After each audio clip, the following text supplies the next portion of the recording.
Uyabona iBhayibheli akulona iBhayibheli ukuthi lenze ukuthi umuntu aphumelele ngempilo, cha. iBhayibheli lo walibhala abenzela ukuthi sikwazi ukuba endleleni uma singasenzi kahle, asitshele ukusuka nekuphetha kwempilo yomuntu ukuthi umuntu uzalwa kanjani, umuntu ngubani umuntu emele amkhonze, umuntu ufuna ayiphathe kanjani, uma semgodini kwenzakala ini, uhamba kanjani. iBhayibheli lisebenza lokho ukubuyisa endleleni yakho uma sewuphambuka. Amakhandlela amhlophe esophethe lawo ayakhanyisa impilo. So umkhulu khona ekhaya ithi uthandaza ubusukuma. Angeke uNkulunkulu alethele umsebenzi ulele embhedeni ulele nje wena udla kahle. Ngeke. Fake ama-CV, hamba ufuna iwasho, hamba ufuna ihlazi, ugezeke, uthandeke, ufuna umsebenzi ufuna kwabanye abantu awufuni uNkulunkulu. Gezela abantu ofuna kubo umsebenzi. iBhayibheli libuyisa endleleni ngicabanga kwami nangikubuka kwami.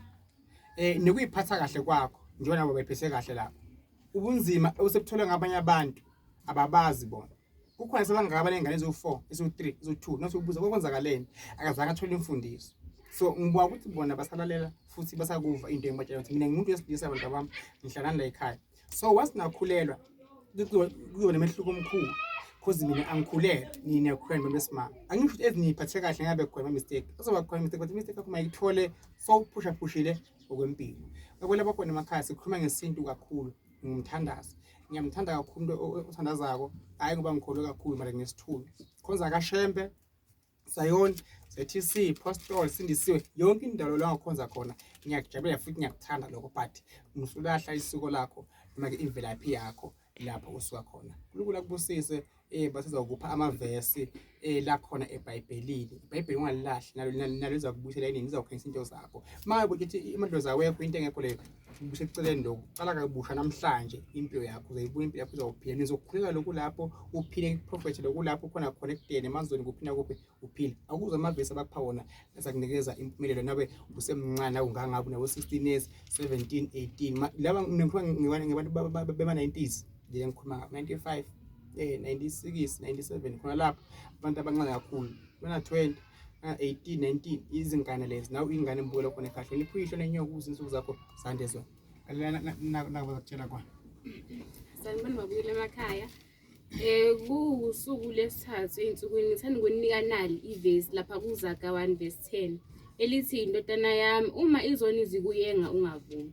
Ngale vesi ngithi abantu mabexhaphaza bathi uNkulunkulu akekho ungavumi, uNkulunkulu ukhona. Ngithanda ukubingelela bonke ababukeli abakhona emakhaya. Igama lami Linde Kuhle Sibongo Ngamthetho. Ngizokupha lapha ivesi kuGenesis 1:27. Ihloko esimnyama sifuneka kanje ukudala.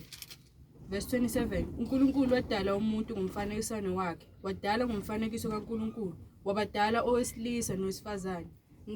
Ngale vesi lami leli ngiqonda ukutshela ukuthi impilo yakhe iphethwe uNkulunkulu. Akekho umuntu osemhlabeni ophethe impilo yakho. Ungathusa umuntu atholeke kuzo ndawo. Wena mawazi ukuthi uNkulunkulu ukhona empilweni yakho, akukho la ngekufike khona. Ngiyabonga. Uma bathi kukhona umuntu ovaliwe mina ngakuvula. Bonke abathakathi badalwa uNkulunkulu. Abanye abaphilisako badalwa uNkulunkulu, abafundisi wonke umuntu okhona usebenzele uNkulunkulu. So nawe ayikho into engenzeka empilweni yakho. Uma uhambe inyanga ezingakanani awusizakali kwadlalwa ngawo. Phusha impilo yogcina ifila ufuna ifika khona. Akusiko lula kuphumelela. Na ufuna ukuphumelela ngempela akubi lula. Cina ube namandla njengamanje nje indoda yabuya ekhaya kunikeza imali. Mayiphela kwenyanga Friday iyahamba izibuye Sunday ibuye seyizokulwisa imali ingekho.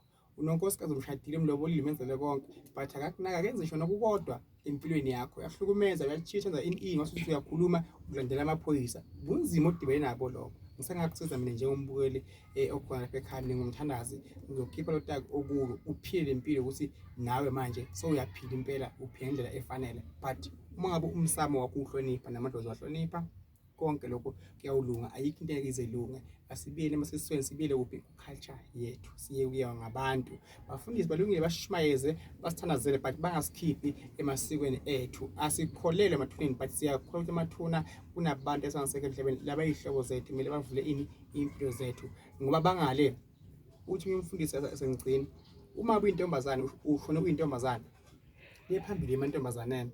Uma ushone ungumfazi uyibafazini phambili. Uma ushone ungumfundisi uyibafundisini. Uma ushone isigebengu futhi uyisigebengu nami angazi wena ushone ubheke phi wena ungakukhohlwa lokho. buka la akekho umuntu othi mina sengikhathele phela emhlabeni ngisale ngifa sengifuna ukuhlala noJesu akusiko lula as long as phela emhlabeni ziphathe kahle enjoy impilo.